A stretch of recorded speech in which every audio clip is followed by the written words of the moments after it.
slopes because this helps this area not be so bulky when piercing. Now, does that actually matter, piercing bulk and those kind of things? No, it does not. I mean, if you stab someone with this, it doesn't matter if it's like blunt. You could stab someone with a screwdriver and it'll go in them. You know, the point is, this only matters if you're throwing. If you have like a a Chris Reeve that go Tonto version that has that nice Tonto point, correct. Then when you're looking at that force, it slides in. But under normal circumstances, does that actually matter? No, not so much. I mean that's just, I would say, more complexity, more design. I mean, yeah, heck, that does thin it down. Does it make a difference? In my experience, no. And okay, you can contest these things. You can contest Wharncliffe is the best tactical knife. You can contest that. But you know what? Yeah, it's harder to stab something with this. But if you're going to stab something, you're not going to do it soft anyway. So the point is, argue it as much as you want. But if Chazula did it, Mick Strider did it. You know what I mean? If the military by Spyderco has that downward curvature I was telling you about, it's right there. It's just obvious. Now the next best blade shape, and these are no particular order, is Tonto. One of my favorites, Tonto points.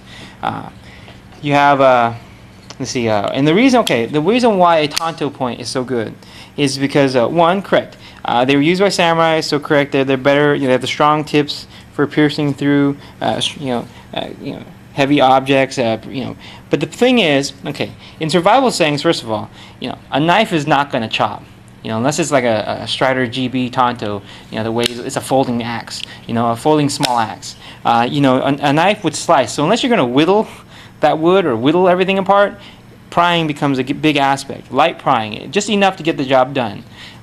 So the main thing about Tonto, though, besides that, is these two edge profiles. Okay, now some people say Tonto is very difficult to sharpen. It's actually, in my opinion, easier. You just have to be a little more careful, and because it is just a straight edge and then another straight edge. You don't have to worry about going around a curve. Your hand doesn't have to move as much. It's much easier to just pull straight back and get a nice, clean, perfect edge. The thing is, when you get to that point, you have to be careful. But what makes it good is, if you've read, some specialists again, the kukuris or big machetes and stuff, they profile the edges differently. So for example, you could have here be, for example, let's say you went for a really shallow edge, so that you wanted that to just slide in and pierce and slice. But then here, you were thinking, heck, you're going to be cutting a lot of stuff like heavy duty wood, so you gave it a low, like a 30-degree angle, a high angle working edge, so it wouldn't chip or would last longer. You can do that. You could switch them around. You could have two different types of cutting tools with two different lengths. One as a slicer, one as a heavy duty, and you can choose which length you want. That's what makes Namdan so versatile. So if you're looking at a survival situation, that versatility that it provides, generally speaking, you slice at something or a person, this hollow grind, and you'll see, Namdan hollow ground, this is hollow ground, it is the best for slashing at things. And when you want to pierce some individual, it doesn't really matter that so long as there is a edge there, it'll go in. And the logic of this is correct. Once this tip goes in, it pushes open the hole. Once it reaches this point, the rest of the blade slides in without resistance, as opposed to a knife that has a continuous increase in thickness. As you push it in, you have to keep pushing in. So yes, there is now, does that matter against in the person? No, it does not. They're soft. Human flesh is soft. Okay, against armor, correct. This is much easier because when you stab, you don't have to keep expanding that metal hole. So that's not applicable. Does this between fighting? Does that matter? No, it does not matter. In normal self-defense situations, that does not matter. Okay, next thing would be chisel grind. So you look at Emerson's. Okay, even this Dwyer custom chisel grind. What's chisel grind about? Well, it emphasized that same idea: blade thickness and an ease of maintenance, ease to reprofile, and ease of sharpening because you don't have to deal with one side. I mean, it's much easier to get one side down and sharp than to have to deal with lining up both sides, and etc. So, I mean, Emerson does it. Those knives are meant for military applications. I'm not gonna defend this idea. Chisel grinds. If you use a knife hard and you keep losing the edge, I've been cutting those metal tests. It's much nicer, especially when you have a hard to sharpen tool steel, to have a one edge to just worry about. Now that's the thing, steel comes into this, and that's on the next section coming later on. But the thing is, yeah, steel plays an important aspect in keeping your blade sharp and what you can use it for. Tactically speaking, you don't need tool steel or something extreme to slice at to defend yourself. I mean, if we're talking defense, you don't need any. It could be a soft steel, just how long it has a razor edge, and it'll do the job. Now, if you're talking like survival, industrial settings, you gotta look at the climate. You gotta look at, then that determines the blade steel, and at the same time also, what are you trying to cut through? Maybe you want tool steel for industrial uses, but we'll go on to that next. Now, the next thing about design is you want to look for a knife that has more of the blade in the handle. Now, logically speaking, correct. A fixed blade is going to be more solid because the piece of metal goes all the way down the handle, and you hold it. You're holding basically the actual knife. Okay, but then they have, people don't know about this, but they should know, is that they have half tang. Like, this is like a full tang would be all the way through the handle, the blade. A half semi-tang would be like halfway in. The deeper this blade is in, the more it's actually pinched between these handles. So, of course, the more it goes in, the more sturdy it is from side to side play, and yet the possibility of this breaking. But, what I'm saying? People keep telling me, like, okay, that fixed blades are stronger than folders. Folders have a fragile, the weakness is the pivot. What kind of pivot are you talking about? Strider pivot? No. Are you talking about a hinder pivot? No. I mean, what kind of pivot? I mean, the lockup on this has these two thumb lugs and this pivot. I mean, it's basically a four-corner, two pins holding this thing together. Let's get this thing straight. All knives, the place that's going to break first is the tip. That's just common sense. It's not going to be this pivot that looks like it belongs on a dang roller coaster seat. It's the tip. I mean, before this thing snaps, it'll be the tip. Okay, that will be on everything. Before this area cracks apart, and it might, the tip is probably going to break. I mean, so that's not really, even on a fixed blade. I mean, before the middle of the fixed blade breaks, the tip is going to break. So that's not really relevant, unless you're using it literally as you stick half the blade into something and you start prying it, and it might bend or break. But again, why are you using a knife to pry? A knife is a cutting edge, not a pry bar. That makes no sense. Get an axe, get a pry bar, find something, you get a stick, a log. Regardless, okay. Now, so you're looking for that because that makes more of a, yes, it would make a stronger design. Now, okay, so you take a look at some of these blade shapes. So that's, you gotta remember, okay? One, how hard is it to sharpen? Because that's gonna, you don't want to spend a lot of your time sharpening instead of, doing what you gotta be doing. I mean, that's not the thing that you want to be wasting all your time on and energy on. Next thing also is easy to reprofile.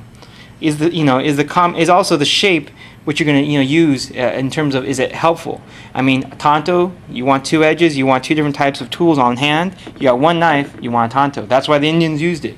It's just a common sense thing. I mean, it's a big knife, yet also a small knife. And then you want tactical, you want reach. Consider Warncliffs, or those ones that offset the blades, and you'll see those on a lot of customs, other things. I mean, that's why they do it on purpose. And those are things to consider. Now, next topic will be here, deployment methods. Okay, big aspect about tactical folders, in general folders overall. Okay, deployment methods. Okay, first of all, okay, there's this idea. Okay, and it's in China. It's like that. China is when you breaking joints and stuff like that, martial arts. Okay, but the thing is, if you go for the wrist or the hand, you go for the fingers. You can't go for fingers. You go for the wrist. You can't go for the wrist. You go for the elbow. You can't go for the elbow. Shoulder, arm. Not the arm, the head. Can't go the head. Go for the body. It's the idea. Same thing with a knife. You understand? If I can't go for my thumb, because my hand's up here, I go for my finger. If I can't go for my finger, I go for my wrist. You know what I'm saying? I can't go for my wrist, I go for whatever. You know what I mean? It has to be the idea that there should be many options about how to deploy your knife. Left or right pocket, like I said, it depends, correct. If you had I don't have it here, but if you had a Umnumzan, and you can't flick it open with your left hand, you have to still use your thumb. So if you put it in your left pocket and you pull it out like this, you still have to do the old-fashioned, this way. You don't have the option of using this finger, which is easier to help pull that knife out. I mean, this knife I can flick open like that. I mean, if it's in my left hand. You have to look at, it's not so much an important thing. Positioning the knife, this is an important thing, okay? We're talking about deployment here, okay? Tactical pants, baggy pants. Okay. Pants are baggy and they move around. That is not following that rule of consistency. Consistency means, something you can know will happen.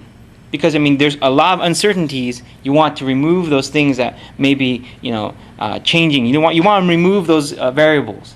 So the thing is, if you have your pants and it's moving around, you're trying to grab your knife, and you grab your knife. You know what I mean? You pull it out. Are you telling me that someone? Okay, this is what I want you to try. Have someone grab you and smack you in the face constantly. And while they're smacking you in the face, try to grab your knife. And have them move around the room too and pull you around and stuff. And try to grab your knife in your pants pocket that's flying around. And let's say you try to wave it. And you wave it, will your pants perhaps bundle up on the side or move around and will snag the actual blade instead of letting it open all the way? Will your hand be gripped up here, down here? Will you always get in that finger? You can train all you want, but when you're in a situation of stress, it's not the easiest thing. So that goes into like how you deploy the knife. Automatics, buttons, that's nonsense. That's garbage, sorry. There's a reason why custom knife makers use liner locks or frame locks. It's like, hey, get a hint, that's why Emerson uses waves. He doesn't use buttons, he uses waves. Because you're telling me you're going to find the button and push the button. You're going to find that switch and push the switch. You slide it down. You know what I mean? You need to look at this. What it means is you need to look at gross motor, okay? Like a fine motor skills. You play a video game, your fingers pushing all the different buttons. Okay, that's fine motor skills. When you're fighting and when you're moving around and you're trying to, you're in situations like that, you need to look at gross motor, the simple motions, things that make it happen easily. So, for example, that's why you would say, okay, in a girl's pocket, for example, Mel's pockets, it's easy to have the knife, pull it out, and always wave it because their pockets are formed. And that's why, silly as it sounds, ninjas, have those tights, because baggy pants don't do well for that. So that's something that's not consistent. So for me, sometimes I put this knife up high on my left pocket towards my pelvis, and I do that because then the knife stays still. My leg can move, but yet this doesn't move around. Rather than be down here where my thigh is, and it keeps shaking around and turning around like that and stuff. So you have to consider that and how you carry it. These right hand only pocket tip up is fine. It's fine if the knife can be deployed that way. So what's my preferred method of deploying? Well, you got lots of options. You got thumb lugs, you got waves, you got modified waves. You can modify by adding zip ties, and you have gravity knives. You can shake them or somewhat shake them. Okay, I'll go over this. Waves are good, but waves are not as consistent. Okay, one, if you're going to have a wave knife or consider waving a knife, like Emerson's, they need to be a frame lock. Because you see, the only way you know that the knife deploys is unless you look at it. You need to be able to feel it and hear it. And if you have a liner here, a G10 scale, and it's a liner lock, how do you know? Are you really going to pay that much attention and hear that lock happen? You may not. It could be a millimeter. I've had a Sebenza not lock because there was a piece of pocket lint. Okay, it could be many different reasons why it didn't lock up. Why the Sage is so great is because when it locks up, you can feel the vibration in your hand. You can feel this lock bar hit your finger, and you can hear it. So I would consider this. If you're going to wave a knife, it needs to be a frame lock. Second, heck, remove the G10 scale. I don't know. It's just dangerous. If you're going to defend yourself with a wave, consider that. But regardless, if you do defend yourself with a wave, you have to look at how do you know it deployed? How do you know? You can practice all you want, but try doing it while running. Try doing it while squatting. Bend down real fast, and then jump up and pull your knife out and wave it. Try to do it in motion, not standing still, but when you're moving around. And you'll see that it's not that easy. It's not that consistent. It's still a good option. It's the fastest, but it's not that easy. My preferred next will be what you could kind of say is illegal, and they're gravity knives, where you don't have to do anything. We're talking gross motor. You just hold the dang thing and give it a shake. This is my left hand, so I'm more better with my right hand, but you just shake it. You know what I'm saying? You pull it out of your pocket. You don't got to push no buttons. You don't got to get your thumb there. You just hold the damn knife, the whole thing. You just hold the knife. Hold it anywhere, and you just give it a shake, and it opens. That's all you got to do. Simple. And that's why it's these tactile knives, like the M1 Combative Edge, or or and why knives that are like the RJ Martin and the ZT Hinder collaboration, they add all these bearing systems to make them so smooth, is because they're aiming for that quick deployment, that easy, guaranteed deployment.